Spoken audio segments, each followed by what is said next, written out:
Evangelho de João, capítulo 8.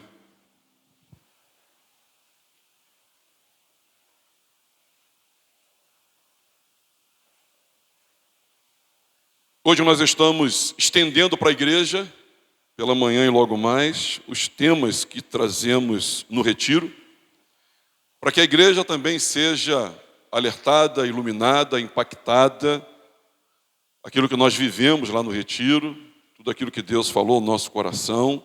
E hoje essa foi a última mensagem que nós pregamos lá, eu quero entregar esse mesmo recado para o coração dos irmãos.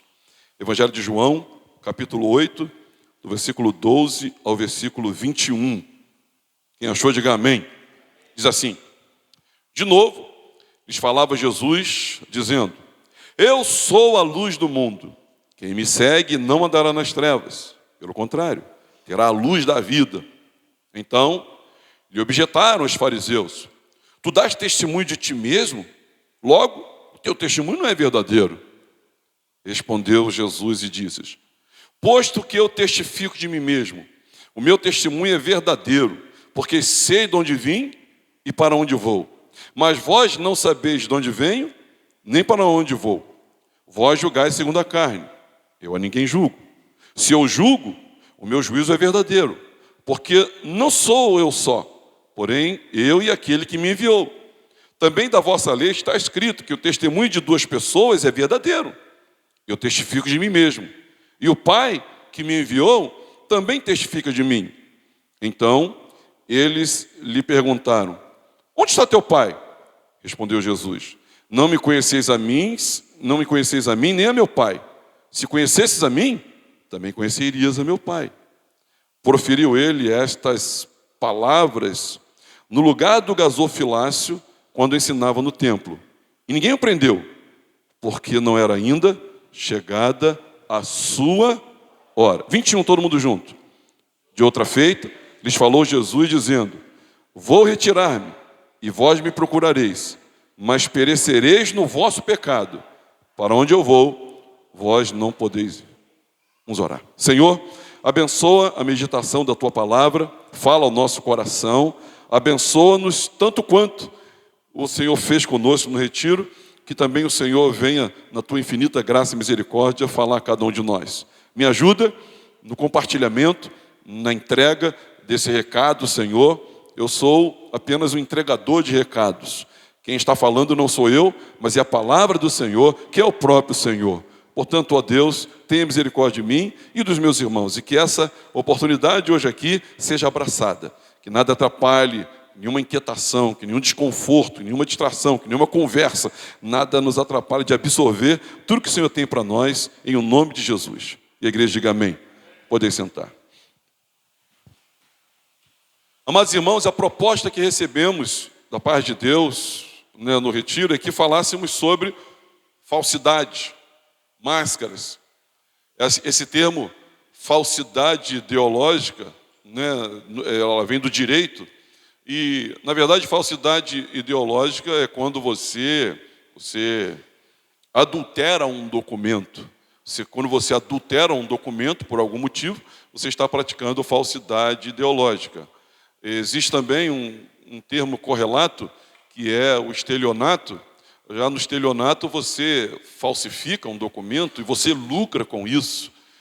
E nós tomamos esses termos emprestados, isso foi bem assim pertinente lá para o nosso momento, e nós ficamos muito espantados como o tema alcançou, sem exceção, a mim e a todos os que lá estavam. Nós que pregamos, nos vimos falando conosco, e não houve uma pessoa que lá não dissesse: isso tem a ver comigo. Então, de fato, foi de Deus, é de Deus, e se estende a mim, se estende a você também. Nós pegamos emprestado e adaptamos, torcemos, conduzindo isso para a nossa falsidade, nos adaptarmos, fingirmos sermos uma coisa que não somos. Nós colocarmos máscaras, nós usarmos máscaras, uma máscara na faculdade, uma máscara quando estamos em casa, uma máscara no trabalho. Quando estamos sozinhos na internet, em alguns lugares a gente tira a máscara, e quando a gente sai dali a gente bota a máscara de novo. Nós acabamos de presenciar aí o carnaval, onde as pessoas, muitas tiram as máscaras e mostram quem são, e outras colocam as máscaras e assumem a identidade que gostariam de ser e de ter durante todo o ano. E esse assunto, irmãos, ele tem a ver comigo e ele tem a ver com você também. Nós vivemos hoje uma crise enorme de identidade, onde não se sabendo quem nós, na intenção, né, de sermos acolhidos, de sermos recebidos no grupo A ou no grupo B, a gente veste uma máscara. Você chega num grupo, né, onde você é novo ali, você quer ser aceito. E o grupo ele tem práticas e um comportamento diferente do que você foi orientado, formado, né, ou é chamado para ter. Mas aí você ali, em nome de ser aceito, você veste uma máscara. Você quer conquistar alguém, por exemplo, e para conquistar essa pessoa, você sabe que essa pessoa ela vive num métier, num grupo diferente do seu. Então você veste uma máscara e você se adapta àquilo ali. Você não quer ser malquisto, você não quer ser preterido, você quer ser aceito, você quer ser abonado. E aí você vai e assume momentaneamente uma determinada identidade. É muito comum a gente ver isso na vida de todo ser humano, e é muito flagrante isso na vida de adolescentes, jovens e homens e mulheres também, onde no trabalho a gente é uma coisa, em casa é outra, e a gente comentou lá que isso deve ser inclusive muito cansativo. Inclusive tem gente que deve até se enganar, chega na faculdade com a máscara que vai na casa da vovó. Para a vovó, ela é bonitinha, pequenininha, coitadinha, santinha. Quando chega na faculdade, é bicho solto. E aí ela está com a máscara errada. E diz, opa, deixa eu colocar minha máscara aqui. Que tem várias máscaras. E nós, irmãos, fazemos isso faz parte. Lá no Retiro, nós falamos sobre a maldição das máscaras. Eu preguei no domingo de manhã sobre ela aqui. Sobre a Branca de Neve, os 7 anões, os valentes de Davi. Falamos sobre falsidade ideológica de Abraão e Sara, as máscaras de Jacó, Jacó ali e Raquel, as máscaras dos fariseus, o beijo da morte e o canto da vida, Esther, que não usou máscara, uma dinâmica tirando da... E a cura da falsidade das máscaras que a gente está tratando hoje aqui. Nesse texto que nós lemos, Jesus ele está tratando sobre, ele revela a sua identidade. Jesus ele revela ali a sua identidade, né? Ele faz isso. No Evangelho de João, capítulo 6, ele vai dizer que ele é o pão da vida. Agora, no Evangelho de João, capítulo 8, ele vai dizer que ele é, né, a luz do mundo. Enfim, Jesus está se declarando aqui, mas ele é rechaçado, ele é combatido de que ele não é aquilo que ele diz ser. E a gente vai usar esse texto para tratar desse assunto. O tempo que a gente está vivendo, irmãos, é um tempo que cada um cria a sua própria identidade. Diferente de tempos passados, onde... tempos passados, onde a sua identidade era segundo o conhecimento que você tem de si mesmo, segundo o seu nascimento, né, e segundo a sua família, segundo o seu sexo, enfim, você tinha sua identidade. Hoje você pode se reinventar. Não mais, agora nós estamos querendo experimentar uma autoestima, um senso de valor de acordo com a nossa conveniência. Então hoje, cada um inventa a sua própria identidade. Antigamente, a honra de ser alguém vinha do senso de ser e pertencer a uma comunidade. Você pertencia a uma comunidade, então você se sentia honrado por pertencer àquilo ali. Hoje você quer se desligar daquilo. Hoje é diferente, a identidade ela é formada por um individualismo expressivo, muito expressivo, no qual nós determinamos quem somos num grito de autoafirmação. Eu vou ser isso, eu quero ser isso, eu vou ser aquilo, eu quero ser aquilo.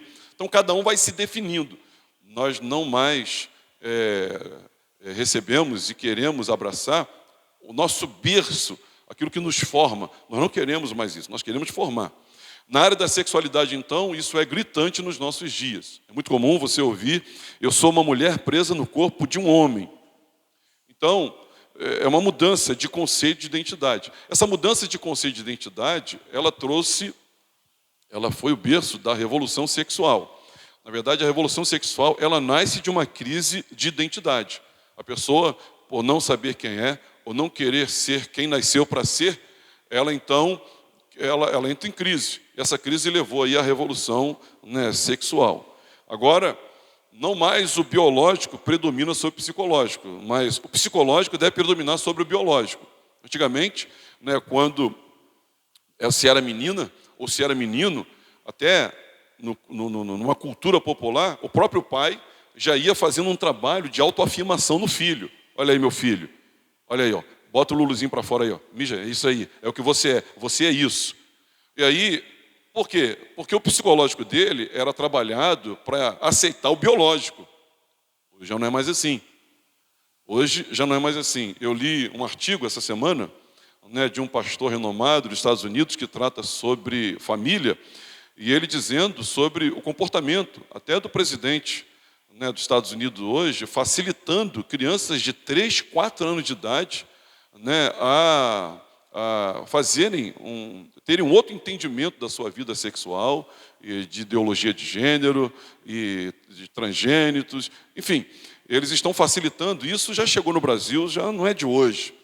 Então, a revolução sexual ela é apenas resultado de uma revolução maior, que é sobre a nossa identidade. Também a falsidade ideológica, usar máscaras, né, o ser uma coisa aqui, outra lá, vem dessa crise de identidade que nós temos. Hoje, inclusive, você passa a ser criminalizado, né, se você contestar alguém. A própria psicologia hoje já não pode mais contestar a opção que a pessoa faz, né, do seu sexo, mesmo já tendo sido definido no nascimento, mas já está criminalizado isso. Você pode perder, né, a sua credencial de psicólogo se você é chamada cura gay, né? Então, como se fosse uma doença. Então, você é criminalizado por isso. Por quê? Porque não mais o biológico prevalece sobre o psicológico, mas o psicológico agora ele prevalece sobre o biológico. Não importa, né, com que genitália você nasceu. O que importa é que opção você faz e aí você vai adaptar o seu corpo a isso. Já tem hoje, inclusive, né, patrocínio para isso. Nessa cultura da autenticidade, não nos conformar com nada imposto a nós, a cada um de nós, das coisas de fora. Nós vemos uma busca de uma aceitação criminalizada, como eu disse. Só que isso é incoerente, né? Existe uma incoerência, porque todo desejo, irmãos, carnal deve ser reprimido. Até o desejo pelo sexo oposto deve ser reprimido, a mentira, a vaidade, a glutonaria, tudo deve ser reprimido. Então é incoerente você escolher um e dizer, irmão, isso aqui eu quero viver e eu vou dar vazão a isso aqui de qualquer forma. É ilusória, porque na verdade é uma busca de aprovação que todas as pessoas estão buscando. Todo mundo quer ser aprovado, quer ser bem-quisto, quer ser acolhido. E essa busca de aprovação, ela não termina nunca, enquanto nós não nos encontramos em Deus. É massacrante, porque eu disse aqui no domingo, né, pela manhã, massacrante, porque a identidade calcada é uma coisa criada, ilusória, uma coisa que não existe. Um dia essas pessoas, todos nós, quando nos encontramos com Deus, antes de nos encontrarmos com Deus, nos encontramos conosco. Toda pessoa antes de se encontrar com Deus, se encontra conosco. Deus promove o encontro de você consigo mesmo. O jovem, né, o filho pródigo, ele se encontra consigo mesmo dizendo, o que eu fiz da minha vida? Olha o que eu estou comendo. E ele se arrepende e volta para ter um encontro com Deus. Esse é o arrependimento. Nesse encontro consigo mesmo, você se encontra com um vazio existencial tão grande, que ele se torna insuportável. É uma espécie de buraco negro. E você quer se matar, porque você não vê razão na sua vida. Já percebeu na sociedade, e já não é de hoje, as pessoas têm muito dinheiro, uma linda mulher, lindos filhos, está tudo maravilhosamente bem.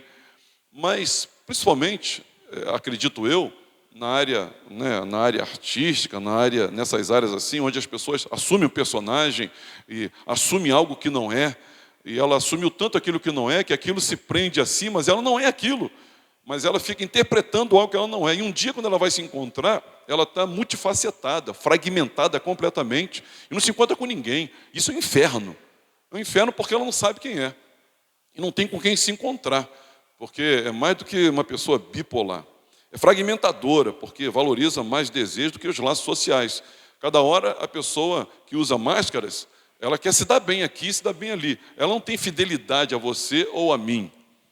Eu acompanho a história de uma moça que ela começou no lesbianismo e ela já trocou assim de companheira, de par, sabe? Já vai para mais de 10 vezes.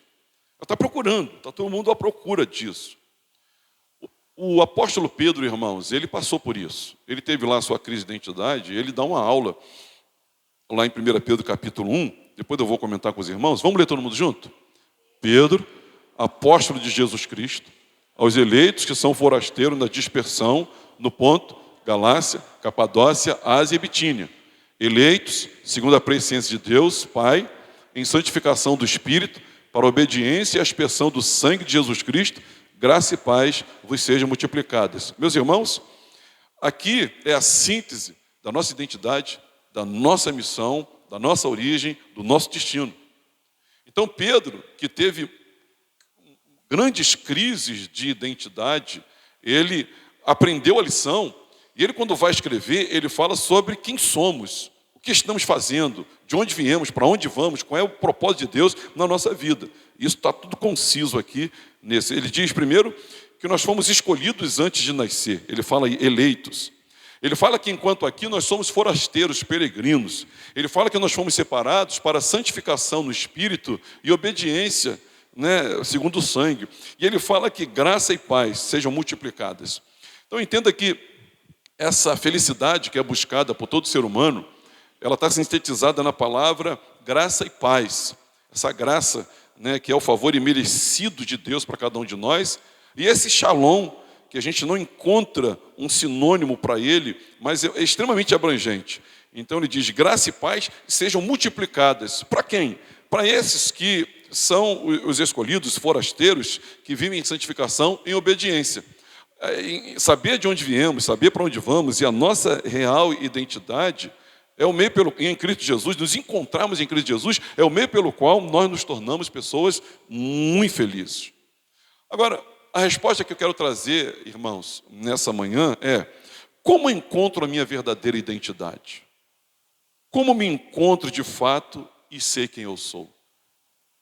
Como eu me libero de uma falsa identidade? Pastor, eu sou uma coisa aqui e outra coisa no trabalho. Eu sou uma coisa aqui e outra coisa. Pastor, quando eu estou com fulano, beltrano, ciclano, eu sou outra pessoa. Mas quando eu estou aqui, as pessoas aqui pensam que eu sou isso, mas eu sou aquilo. Quando eu estou no trabalho, eu sou... E aí você veste máscaras. Isso é uma falsidade. Isso lá no retiro, a gente encontrou pregações falando que isso é um farisaísmo. Isso é uma máscara, isso é uma falsidade ideológica. Então, como não praticar, como não viver na prática, como não praticar o pecado da falsidade ideológica? Como não aderir à cultura da falsa identidade? Como não ser multifacetado? Como não ser fragmentado? Como você se permanecer autêntico, original? Como você entender quem você é? Como ter coragem para assumir quem eu sou? Porque, meus irmãos, para quem não sabe quem é, qualquer coisa que você interprete que vai lhe fazer bem, você passa a ser. Você não sabe quem é. Então você tem que saber quem você é. Pergunta ao seu irmão, você sabe quem você é? Isso não é papo de maluco, não. É saber quem você é. Você sabe quem você é? Olha, você sabe que um dos maiores teólogos que existe... Quem sabe o nome de um dos maiores teólogos que existem? Quem sabe? Um dos maiores teólogos que existe, já existiu, se chama Diabo. O diabo é um dos maiores teólogos que existe. E quando ele programou, tentar Jesus, dar uma rasteira em Jesus, macular Jesus, o que ele fez? Ele foi trabalhar na identidade de Jesus. Se tu és filho de Deus, Evangelho de Mateus, capítulo 4, versículo 1, se tu és filho de Deus... Então, Jesus é levado pelo Espírito ao deserto para ser tentado pelo diabo. E o diabo, depois que Jesus teve fome, tendo Jesus tido fome, se aproximou e disse, se tu és filho de Deus, manda. Se tu és filho de Deus, se tu és filho de Deus. Então, o foco do diabo na vida de Jesus foi de comprometer a identidade dele. E qual é o foco do diabo na sua vida, imagina? E na minha? Qual é? Então, a grande questão, a grande pobreza de uma igreja, a grande miséria de uma igreja é quando ela está cheia de gente que não sabe quem é. É a miséria de uma igreja. Uma igreja, quando termina o culto e vai embora, ela só é igreja, sal e luz, quando ela sabe quem ela é. Quando você não sabe quem você é, você vai se adaptando na medida da tua vontade, da tua sede, dos teus anseios. Você vai se adaptando a uma coisa e outra. nós precisamos saber quem somos. Nós temos aqui, no Evangelho de João, capítulo 8, do versículo 12 ao versículo 20, a gente leu o 21 também, um teste de identidade. Jesus fora submetido aqui a um teste de identidade. Então, o que aconteceu? Aprendemos com Jesus como definir a nossa identidade, e ele estava sendo questionado, ele acabava de fazer uma declaração muito séria, né, usando aqui o eu sou. Ele disse: eu sou a luz do mundo, eu sou a única luz, eu sou a única verdade. Essa é uma declaração. Além desse adjetivo, né, que ele usa, ser luz, esse eu sou, ele se equipara a Deus, a ter os atributos de Deus, onisciência, onipresença, onipotência e a sua seidade. O eu sou, o Yahvé. O Yahvé. Então, tanto que era comum na época, eles nem usaram a palavra eu. Por exemplo, eles não usavam a palavra eu sou pedreiro. Eles usavam pedreiro. Eu sou pedreiro, não. Essa questão eu sou, deixava com o Senhor. Então ele diz eu sou, e ele diz eu sou a luz do mundo. Eu sou a luz do mundo. E quando Jesus diz quem é, o que acontece? Eles questionam ele. E Jesus, ele fala e explica 3 coisas aqui que eu quero dividir com os irmãos. Primeiro, ele diz que o testemunho dele é válido. Segundo, ele diz, pois eu sei. Segundo, ele diz, de onde vim e para onde eu vou. Dá para ler daí o versículo 14? Dá para ler. Vamos ler. Interaja comigo aí, vamos ler. Respondeu Jesus e disse-lhes: posto que eu testifico de mim mesmo, o meu testemunho é verdadeiro, porque eu sei de onde vim e para onde eu vou. Mas vós não sabeis de onde venho, nem para onde eu vou. Vós julgais segundo a carne. Ninguém julga. 14, vamos ler o 14. Respondeu Jesus: ainda que eu mesmo testemunhe em meu favor, o meu testemunho é válido, pois eu sei, mas vocês não sabem de onde vim nem para onde vou. Vocês julgam os padrões humanos. Eu não julgo ninguém. Essa aqui está na NVI, a de cima está na RA. Então, o meu testemunho é válido, o meu testemunho é verdadeiro. Irmãos, o que Jesus está ensinando para nós? O que a gente aprende na definição de Jesus acerca da sua identidade? Deixa eu trazer uma equação para você. Identidade é igual a origem mais destino. Qual é a minha identidade? A identidade de Jesus ela é igual a origem mais destino. Ou seja, o que define você é a sua origem e o seu destino. É isso que define você. Não mais filho da Ivone me define. É verdade, minha mãe está aqui. Minha mãe sonhou comigo, sonhou com alguém. É verdade, sim, mas eu fui idealizado e projetado não pela Ivone. Eu fui idealizado e projetado por Deus. Então, é libertador saber que a minha história pregressa e tudo aquilo que eu passei e sofri, que poderia hoje estar maculando a minha vida com cicatrizes e traumas e aleijões na alma, eu quando olho para aquilo, eu redefini aquilo, porque eu não sou fruto de algo que a Ivone idealizou. A minha origem não é Ivone, a minha origem está mais atrás, a minha origem é Deus. Diga glória a Deus. E você, irmão, a sua origem é Deus. Não, mas que a minha mãe, pastor, ela fazia tabela e não deu certo, que o preservativo, não, que anticoncepcional, e depois meu pai, ele me abandonou, e o meu pai me estuprou, e eu não conheci meu pai, e eu sofri muito e tal. Eu sei, mas não é isso que se define. O que define você é a sua origem. A sua origem, ela vai antes dos seus pais. Muito das nossas dores, muitas das nossas doenças emocionais, psicológicas, neurológicas, tem a ver com uma historicidade terrena humana. Só que você foi escolhido por Deus. Deus escolheu você. E Jesus disse assim, olha, eu sei de onde eu vim, ele veio da glória, e eu sei para onde eu vou. Eu tenho consciência, por isso que eu sei o que eu sou. Quando nós olhamos para a nossa família, para os nossos progenitores, e dizemos, poxa, mas isso, mas aquilo. Não, você é uma obra de Deus, foi escolhido por Deus. Diga glória a Deus por isso. A nossa origem, irmãos, lá no seu RG, está lá a sua identidade, pai, mãe. Identidade não está falando da sua origem, está falando de você é idêntico a quem, você veio de quem, é igual a quem você é, onde você nasceu, que sangue você tem. Mas a sua identidade não começa ali, não é no seu registro de nascimento que está a sua origem. A sua origem está muito lá atrás, sua origem está além dos seus pais. Repete comigo, a minha origem está além dos meus pais. Olha o que Jesus, vocês dá para ler daí, dá. João 17, 24. Pai, a minha vontade é que onde eu estou, estejam também comigo os que me deste, para que vejam a minha glória, que me conferiste, porque me amaste antes da fundação do mundo. Essa declaração, me amaste antes da fundação do mundo, Jesus foi amado antes da fundação do mundo, obviamente.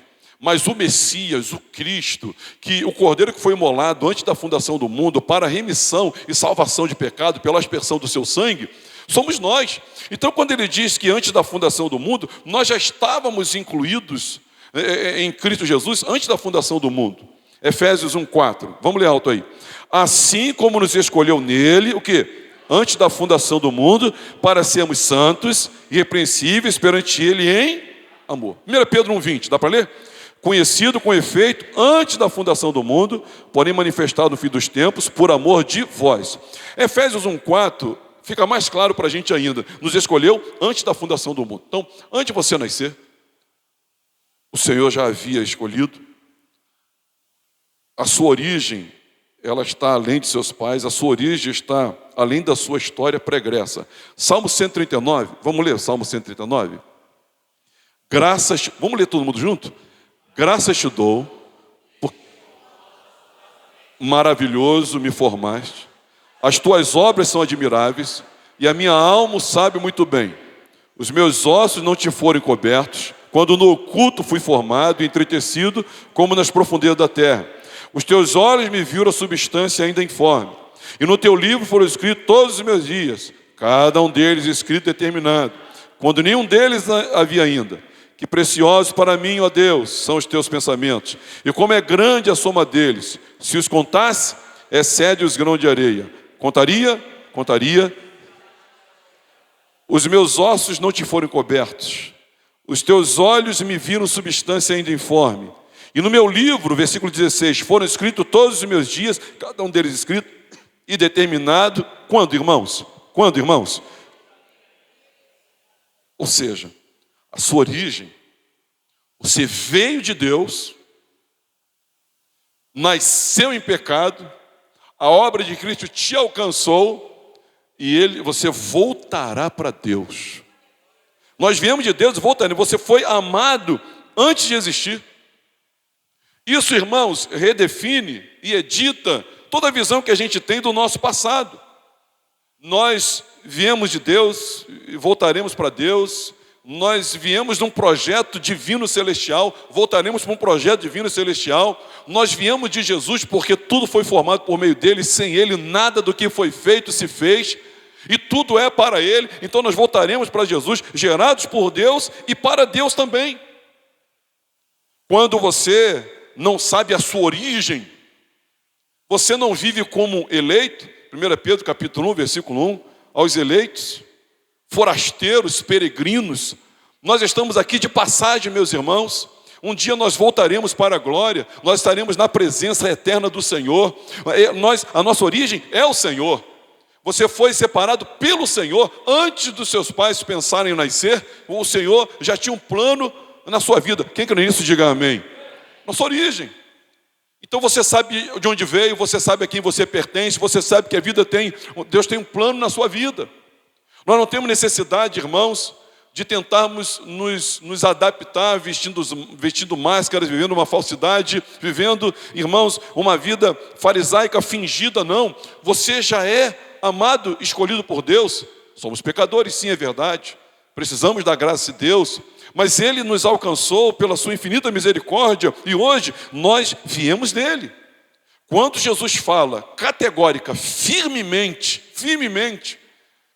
cardealmente, eu sou a luz do mundo. Por que ele disse eu sou? Porque ele diz eu sei de onde eu vim. E também eu sei para onde eu vou.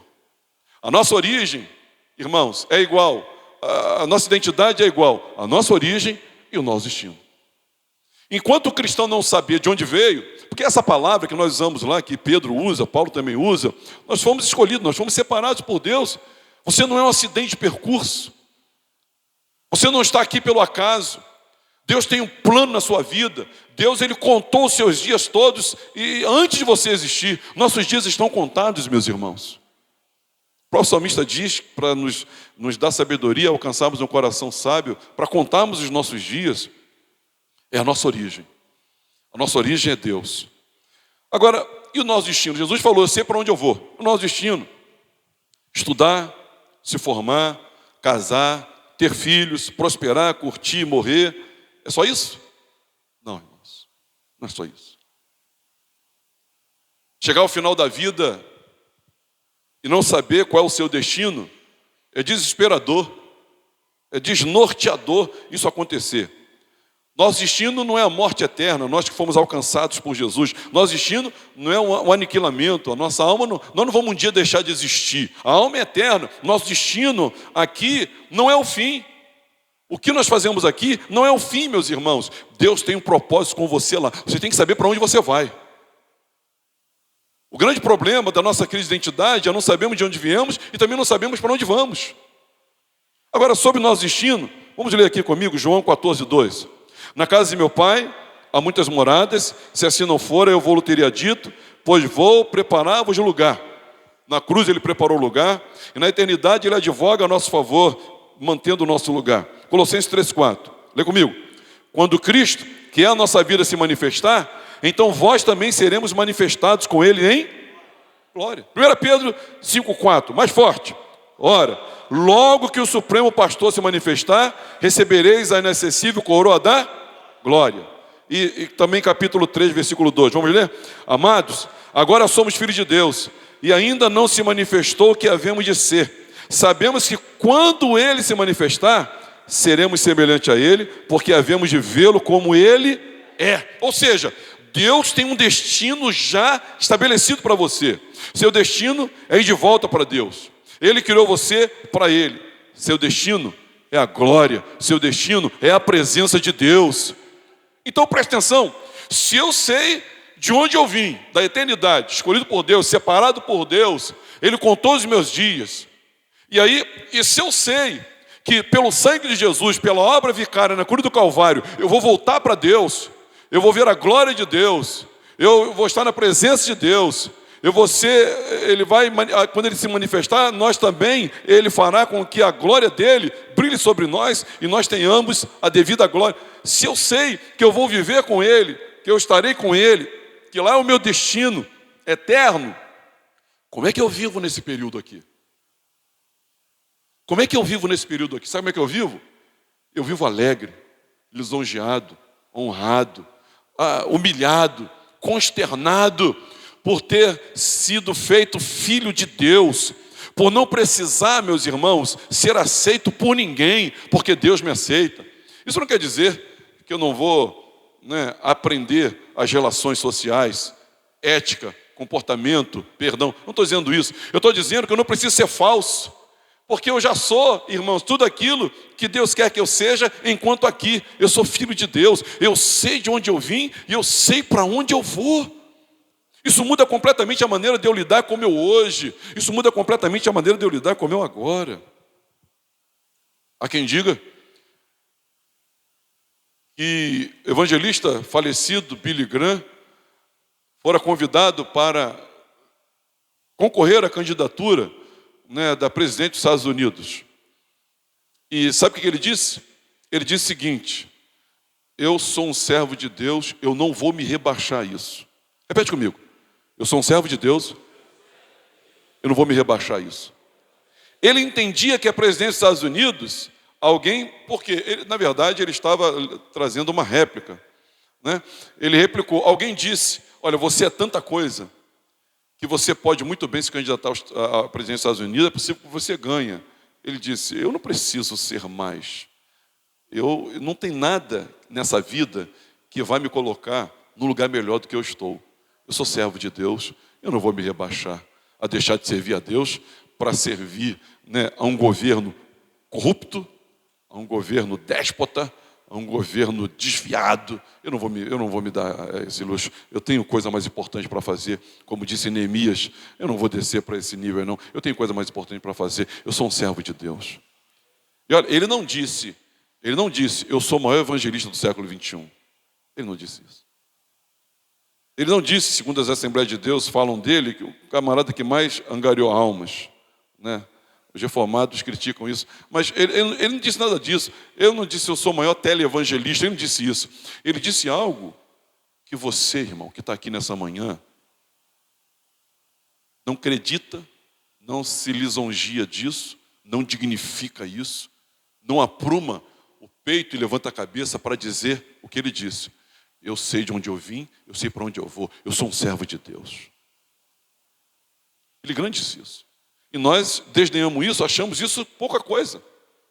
Mas não, essa é a nossa identidade, esse é o nosso destino. Jesus sabia a sua identidade por saber a sua origem e o seu destino. Nós precisamos saber isso, meus irmãos. Isso traz aí uma cura, uma libertação completa. Ele sabia muito bem. Nós devemos saber muito bem de onde viemos. Viemos dele, voltaremos para ele. E ele voltará para nos buscar. E nós com ele nos encontraremos. Agora preste atenção. A nossa identidade é a conclusão da nossa origem mais o nosso destino. Agora, entre origem e destino tem uma missão. Então, a maneira que você se comporta nessa vida, entre a sua origem e esse é o teu destino, define se você de fato sabe quem você é. O apóstolo Paulo, ele tem vários desabafos, se é que eu posso chamar assim, por saber a sua identidade, origem e destino. Ele diz, olha, ai de mim se não pregar o evangelho. Ele, quando chega no final da vida dele, ele não chega dizendo, olha, eu tive isso, tive aquilo, concluí aquilo. Ele diz assim, olha, combati o bom combate, completei a carreira, guardei a fé. Meu destino, a coroa da justiça, já está reservada pelo reto juiz. Não só para mim, mas para todos aqueles que amam a sua vinda. Então, só dá para viver de maneira coerente quando você sabe para onde vem e para onde vai. Você sabe para onde você vai? Você sabe que um dia nós compareceremos diante do Senhor? Você sabe que um dia Ele vai chamar o seu nome? E Ele quer dizer, servo bom e fiel, entra no gozo do teu Senhor? Você sabe para onde vai? Como as ovelhas que são conduzidas pelo bom pastor, e assim como foi lido aqui o Salmo 23, ele está nos conduzindo para pastos verdejantes, eternos, na glória celestial. Você sabe para onde você está indo? Como exército de Deus, estamos combatendo com o nosso general que é Cristo, e um dia apresentaremos-nos todos diante dele, passaremos e ele passará em revista. Você sabe, irmãos, que nós somos a noiva, que um dia nós vamos nos apresentar ataviada, sem ruga, sem mácula, sem defeito algum, nós vamos nos apresentar. Você não sabe. Se você não sabe quem você é, você vive uma vidinha qualquer. Se você não sabe quem você é, você vive de qualquer jeito. E dá para entender, meus irmãos, sabe, o mau procedimento, o mau testemunho, e dá para entender, irmãos, o estilo de vida torto, deturpado de muita gente, porque não sabe quem é. E não sabem quem é, primeiro, não sabem quem é, porque são atacados por Satanás. Porque o diabo, quando quer destruir uma pessoa, ele vai comprometer, ele vai atacar na identidade dela, no conceito que ela tem de si mesmo diante de Deus, sua origem, seu destino. Você não sabe quem é? Ano passado eu disse para uma moça, você está transando com um com o outro porque você não sabe quem você é. Se você soubesse quem você é, você não transava com um e com o outro. Porque a palavra do Senhor Deus diz assim, não sabeis que o vosso corpo é templo do Espírito Santo? E quem destruir o templo do Espírito Santo, Deus destruirá, não sabe quem é. Nós mentimos, irmãos, porque nós não sabemos quem somos. Nós vestimos máscara porque nós não sabemos quem somos. E o que somos a um alto preço, meus irmãos. Um alto preço. Para que sejamos o que somos, foi um alto preço pago na cruz do Calvário. O sangue do Filho de Deus foi derramado. Ele foi maltratado, ele foi caluniado. Olha, ele foi agredido, ele foi pregado. Olha, colocaram uma cruz de espinho nele. Olha, furaram lá dele, humilharam ele, consternaram ele, manietaram ele, chicotearam ele, maltrataram ele. Ele sofreu humilhação, desde o nascimento até a sua morte, para que hoje você fosse chamado e recebesse o poder, como diz João no primeiro capítulo, filho de Deus. Você é filho de Deus, você é servo do Senhor. Mas por não sabemos a nossa identidade, irmãos, nós roubamos, falsificamos, nós forjamos um comportamento aqui e outro comportamento lá. E brincamos, porque até hoje nada aconteceu. Pastor, nas minhas folgas, eu sou isso. Nos domingos, eu sou aquilo. Minha mãe não tem a mínima ideia de quem eu sou, pastor. Meu pai também não. Essa igreja aqui, acho que fulano sabe, mas também fulano também não é o que deveria ser. Então, eu e ela, a gente dá cobertura, eu e ele dá cobertura um para o outro. E não se sabe, e aí não vive a missão, não tem como viver a missão. Mas quando, iluminado os olhos do coração pelo Espírito Santo, nós sabemos de onde viemos, porque a Bíblia diz isso para mim e para você, sabemos o nosso destino, nós encontramos a nossa identidade, nós somos filhos de Deus. Você sabe que Jesus disse, eu sou a luz do mundo, né? Mas ele também disse que você é a luz. Ele disse, vós sois a luz do mundo e o sal da terra. O que ele é, ele quer que você também seja, porque ele está em você. Então ele diz que nós somos também a luz do mundo. Como é que fica isso? Por que ele disse que nós somos aquilo que ele também é? Não no sentido vicário, salvífico, né, justificador, mas no sentido da sua identidade. Porque ele inaugurou uma nova humanidade. E nós somos agora o que Cristo é. Então nós fazemos o que Cristo fez. Mas para isso nós temos que saber o que Cristo sabia. O que ele sabia? Ele sabia a sua origem, que vinha de Deus, e ele sabia o seu destino, que ele ia para Deus. Então ele sabia a sua missão. E todas as pessoas na palavra de Deus, irmãos, principalmente depois do derramamento do Espírito Santo, né, João entrou em muitas crises, Pedro entrou em crise. Agora, Pedro que entrou em crise, ele no seu primeiro capítulo, nós lemos aqui na sua epístola, no capítulo 1, do versículo 1 ao 3, ele diz quem ele é e ele fala da nossa missão, porque ele encontrou a sua identidade. Nossa missão? Anunciar a minha origem e meu destino. Eu quero dizer para você que por mais difícil que tenha sido a sua vida, por mais histórias tristes que você tenha para contar, você tem que se libertar disso e entender o que diz Romanos, tudo coopera para o bem daqueles que amam a Deus, daqueles que são chamados segundo o seu propósito. Deus escolheu você, Deus separou você para o seu louvor.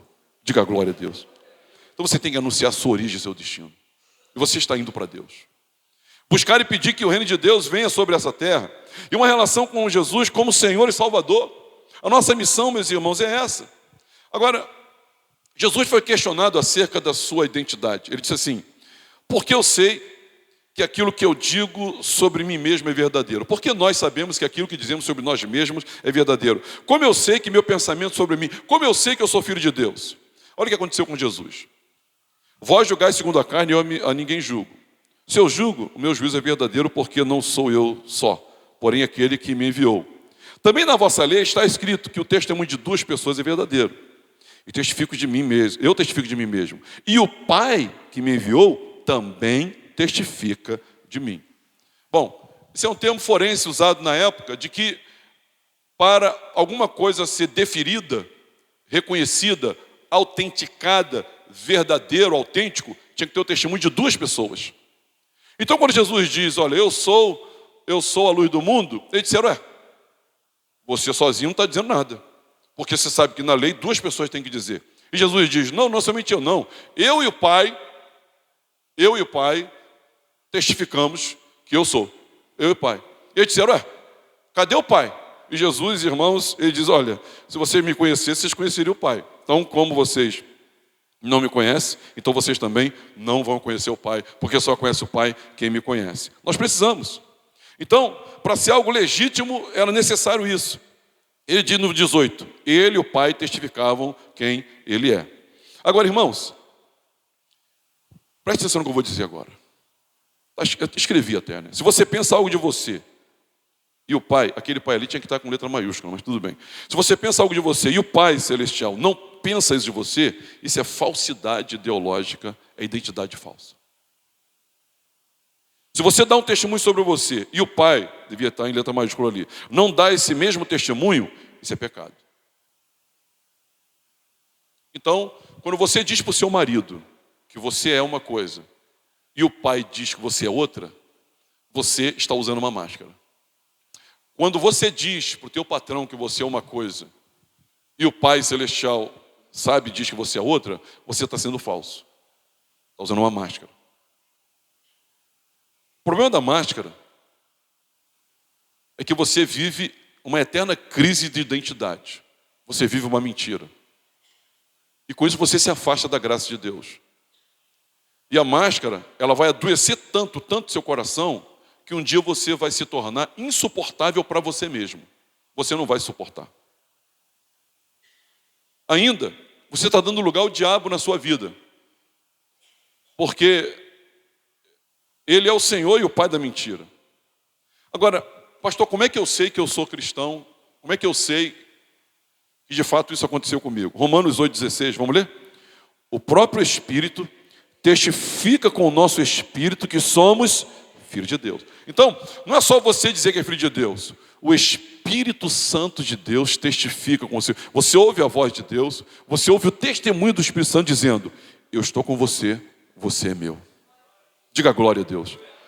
Quando você ouve, não é só você dizendo, não é uma conclusão sua, não é o que o pastor disse, seus pais disseram. Não, quando você diz assim: eu sei de onde eu vim de Deus, da eternidade, e eu sei para onde eu vou para Deus, para a eternidade, e eu estou de passagem, eu sei quem eu sou um bem-aventurado, eu sou uma pessoa que Deus privilegiou com a sua misericórdia, sem eu merecer e sem eu entender. Então eu sou a pessoa mais feliz que está pisando aqui. Agora eu sei que o amor de Deus, ninguém pode me separar dele. Eu sei que Jesus morreu por mim na cruz do Calvário. Eu sei que a morte não pode me vencer. Do pecado fui liberto. E Satanás não tem poder sobre a minha vida. Eu sei quem eu sou. Irmãos, quando nós sabemos quem somos, o Espírito está testificando com o nosso Espírito. E nós afirmamos, e é nosso testemunho, é o testemunho do Espírito Santo. E os frutos vão mostrar isso também na sua vida. Aquilo que você é, aquilo que você mostra, aquilo que você fala, aquilo que você posta nas redes sociais, aquilo que você deixa, que pensem de você, Deus também está testemunhando isso? Deus também diz isso de você? Deus concorda com você? Nós temos que ter o amém de Deus, irmãos. Os céus se abriram, no Evangelho de Mateus, capítulo 3, e uma voz fez ouvir: esse é o meu filho amado em quem me comprazo. Aí ele ouviu. Meus irmãos, eu não tenho que dizer para essa igreja algo que Deus não esteja dizendo de mim.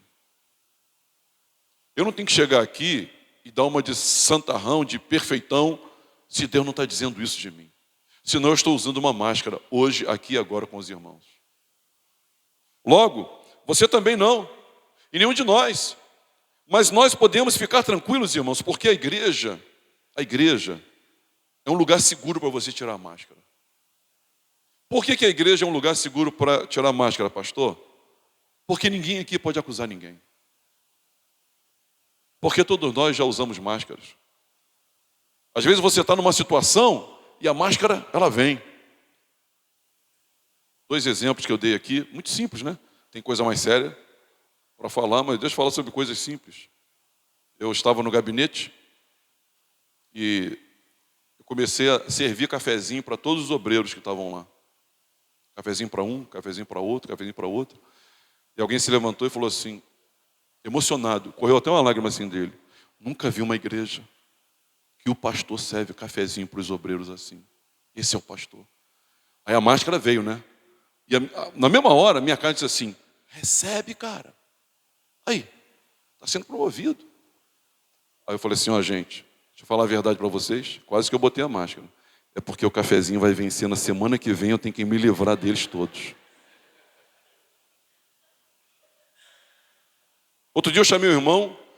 Irmão, falando de tal, vem aqui que eu vou orar por você, que seu aniversário é dia 23. O irmão veio, tocado, dizer: que pastor é esse que se lembra até do meu aniversário? Esse é o meu pastor. Diz: ó, irmão, eu não lembrei não, porque eu tenho uma cola aqui, aí dá para saber o teu aniversário.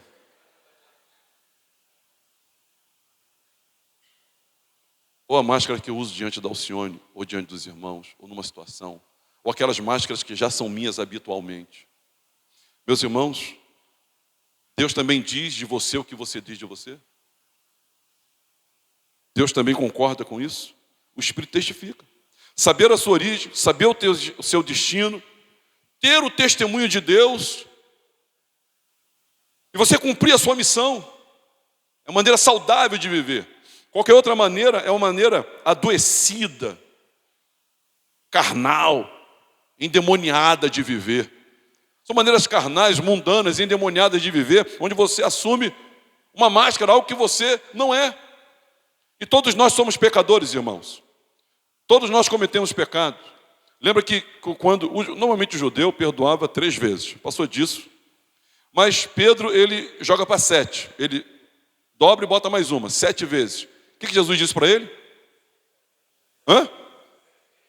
Por que Jesus disse isso? Porque os pecados estariam presentes no nosso meio. Nós conviveríamos com isso. Isso quer dizer que nós somos pecadores. O que João vai dizer para nós, irmãos? Se confessarmos os nossos pecados, ele é fiel e justo para nos purificar. Você não está sendo convidado para mostrar perfeição nessa igreja.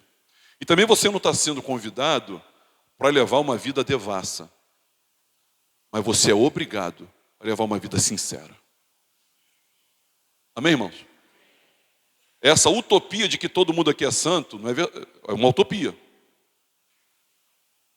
E essa questão de usar dessa graça para dar liberdade, já que é assim, pastor, então me entende aí. Não, abandone seu pecado. Arrependimento genuíno é o abandono do pecado. Jesus disse para a mulher, vá, não peques mais. Aquele pecado ali ela não podia mais, não peques mais. Então, agora nós fomos chamados para quê, pastor? Para sinceridade, para transparência, para originalidade. Pecou? Não veste uma máscara. Se arrependa. Pecou? Errou? Se arrependa. Mas que o pecado não seja um hábito, um estilo de vida. O pecado tem que ser um acidente na sua vida. Amém, irmãos?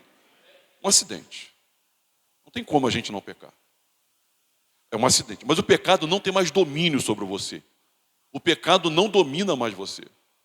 Nós precisamos entender isso. Vamos ler junto aqui? Nossa origem. Nós viemos de Deus. Ele nos criou na eternidade. Destino. Nós voltaremos para Deus. Ele enviou o seu Filho para nos resgatar. Nossa missão. Nós existimos para desfrutar de Deus e adorá-lo. Nosso testemunho. Nós temos o testemunho do Espírito Santo de quem somos. Então, origem, destino, missão e testemunho. Sabe quando você vai fazer uma coisa errada? Deixa eu ver se acontece com você. Se acontece com você, é porque você está indo na...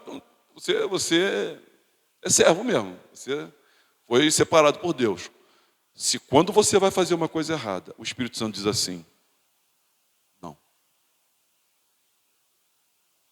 Interessante que o Espírito Santo não diz, não! Ele diz, não faça isso.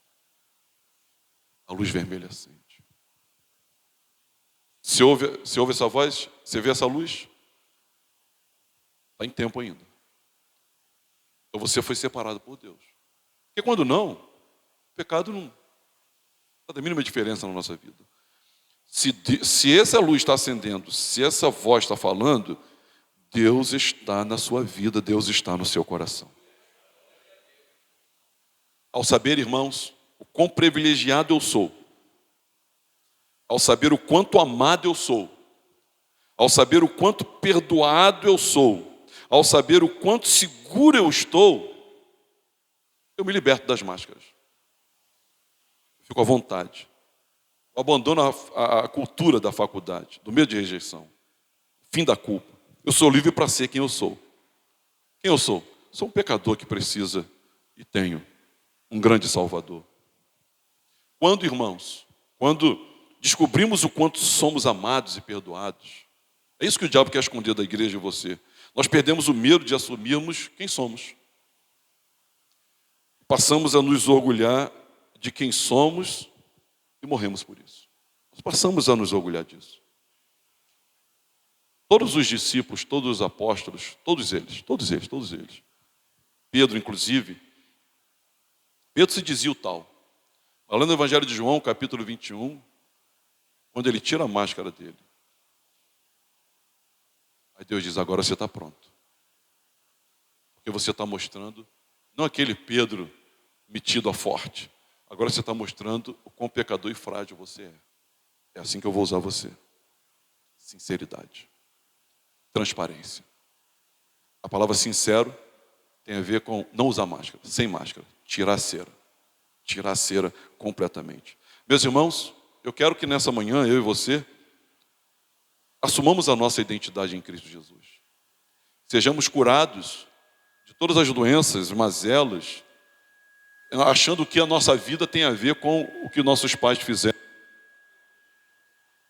Ela não tem a ver com isso. Isso aí, na verdade, colaborou para que você hoje chegasse até aqui. E hoje você está aqui para entender de fato quem você é.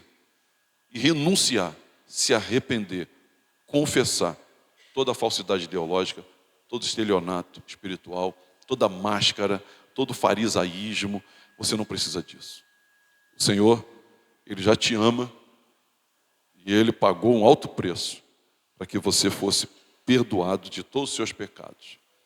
Deus, Ele recebeu você na sua graça e misericórdia. Não procure ser aceito por mais ninguém em detrimento do aceite de Deus na sua vida. E o povo de Deus diga amém. Vamos ficar de pé.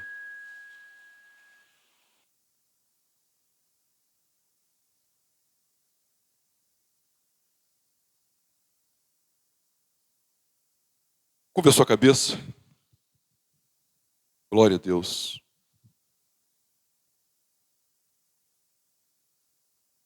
Curva a sua cabeça. Quantas máscaras você tem? Aonde você está guardando suas máscaras? Que tal destruí-las?